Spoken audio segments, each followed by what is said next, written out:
Scotland, one of the most spectacular countries in the world.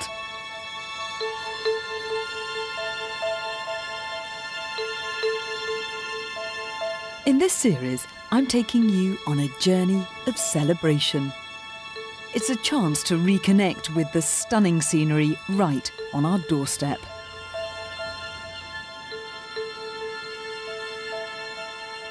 I'm travelling east from the Cairngorms Mountains to Aberdeen. But first, I'm stopping off in Royal Deeside to take in an amazing natural feature. The River Dee not only looks stunning, I reckon it's one of Scotland's star attractions for a whole string of reasons. The source is the highest of any river in Britain. It begins in the Cairngorms, 4,251 feet up on the mountainside of Bell Rock.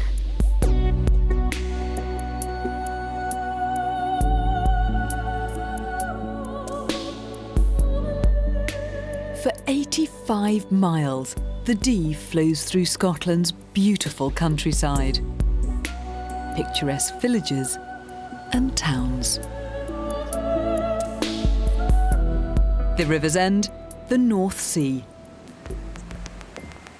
My reason for coming to Deeside is to try something I've always wanted to do: fly fishing.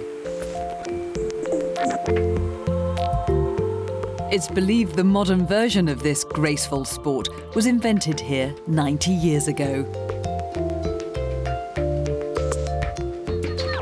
And today, salmon and trout fishing is a £12 million industry.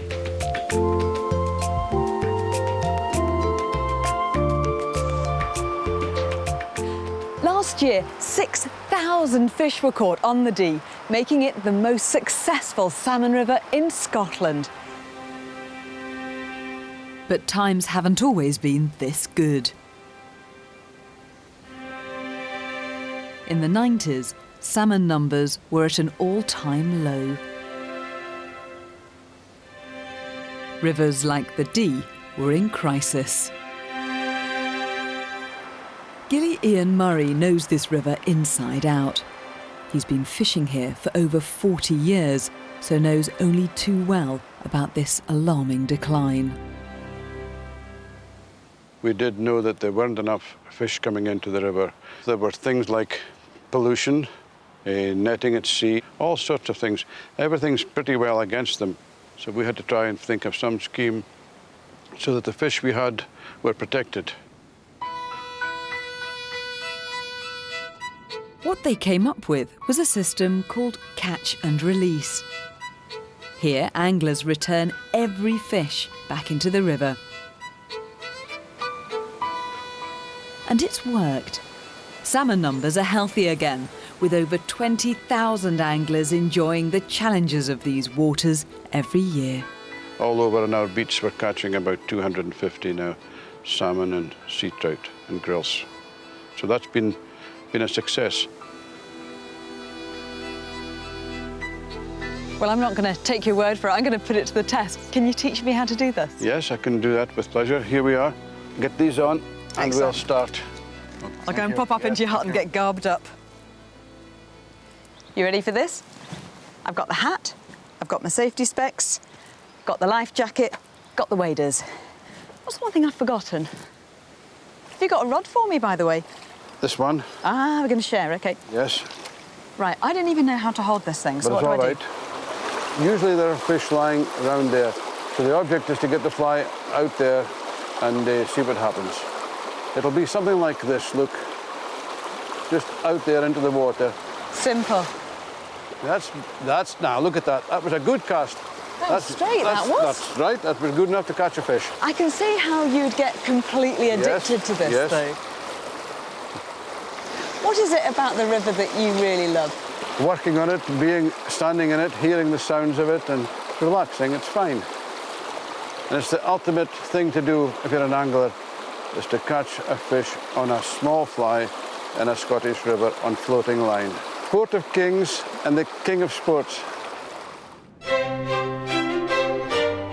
It's not just fly fishing that's made Royal Deeside a haven for visitors.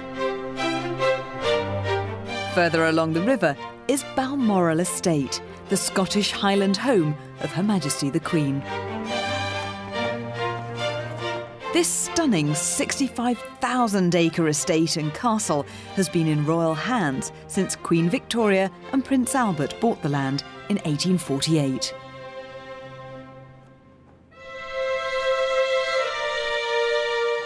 When they moved in, they got to work designing the castle with the help of Aberdeen architect William Smith. Now a global icon, Balmoral attracts over 60,000 people every year. Invited guest or just plain old tourist, it's hard not to be impressed by the backdrop that so wowed Queen Victoria when she first came to stay. At the centre of the estate sits Loch Nagar, the mountain made famous by Prince Charles in his children's book, The Old Man of Loch Nagar, and Lord Byron in his song. But there's another reason why Loch Nagar is so well known.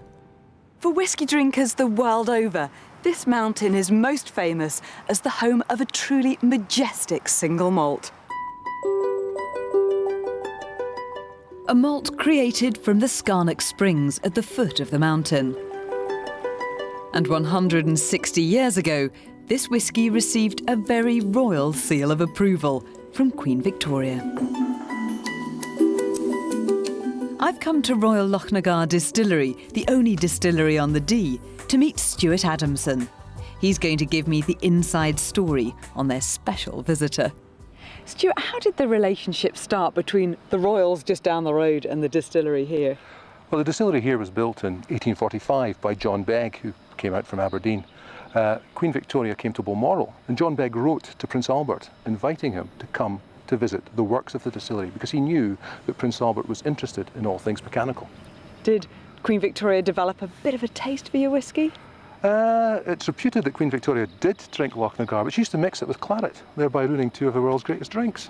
That's not good, is it? It doesn't mix particularly well, no. Despite spoiling Scotland's premier tipple, Queen Victoria was so impressed with Loch Nagar's signature malt that she granted the distillery the royal name. So we're the youngest of the royal distilleries, and the only one to be granted the warrant by Queen Victoria. Right, so what's this then? Duty-paid warehouse number one? Duty-paid warehouse number one, yes. This is where it all happens. Stuart's twisted my arm to sample some of the distillery's finest malts.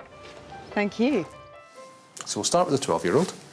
Wasn't that a lovely sound? Good sound. There we are.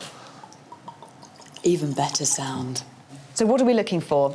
We'll look at the colour, because that can give us a good anticipation of flavours to expect.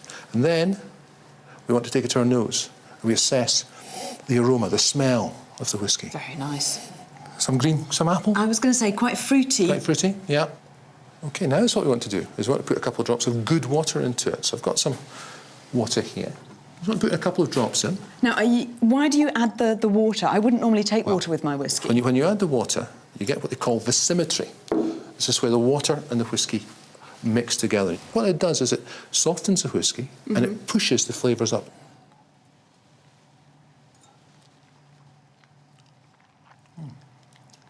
That's pretty good. You like that? Now, would this be the same kind of whisky that Victoria was tasting in her day? Remember when she first came, it was 3 years after the distillery was built. This is 12 years old, so it'll be a little bit more rougher in terms of the flavour. But it's still nice to know that the woman who so loved Scotland also loved our national drink as well. Indeed.